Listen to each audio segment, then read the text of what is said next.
ಬಂದು ಕ್ಯಾಶು, ಗೋಡಂಬಿ ತೊಗೊಂಡಿದ್ದೀನಿ, ಒಂದು ಸ್ವಲ್ಪ ಪೆಪ್ಪರ್ ಪೌಡರು ಒಂದು 1/2 ಸ್ಪೂನು, ಧನಿಯಾ powder 1 spoon, garam masala 1 spoon, ಅರಿಶಿಣ ಟರ್ಮರಿಕ್ ಒಂದು 1/2 ಸ್ಪೂನು ಸ್ಮಾಲು, ಆಮೇಲೆ ಸಾಲ್ಟು ಉಪ್ಪು,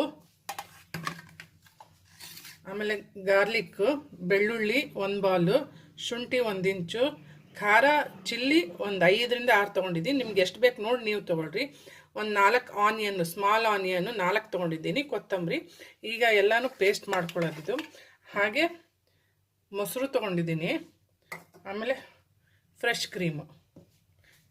ಇಲ್ಲಿ ಸೀಖ್ ಕಬಾಬ್ ಮಾಡಿ ಇಟ್ಕೊಂಡಿದ್ದೀನಿ ನಾನು, ಇದ್ರದ್ದು ಅಪ್ಲೋಡ್ ಮಾಡಿದ್ದೀನಿ ವಿಡಿಯೋ. ಪೇಸ್ಟ್ ಮಾಡ್ಕೊಳ್ತೀನಿ ನೈಸಾಗಿ.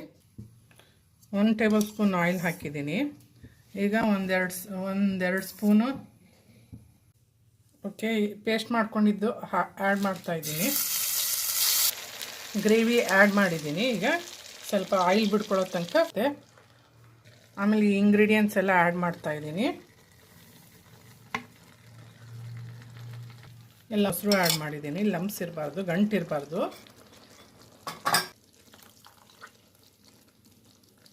ಮತ್ತು ಕೈ ಆಡಿಸ್ತಾ ಇರ್ರಿ. ಓಕೆ, ಈಗ ಚೆನ್ನಾಗಿ ಹಸಿ ವಾಸನೆ ಕೂಡ ಹೋಗಿದೆ. ಆಯಿಲ್ ಸಪ್ರೇಟ್ ಆಗಿದೆ. ಇಲ್ಲಿ ನೋಡ್ರಿ, ಆಯಿಲ್ ಕಬಾಬು, ಸೀಖ್ ಕಬಾಬು ಮಾಡಿಟ್ಕೊಂಡಿರೋದು. Okay guys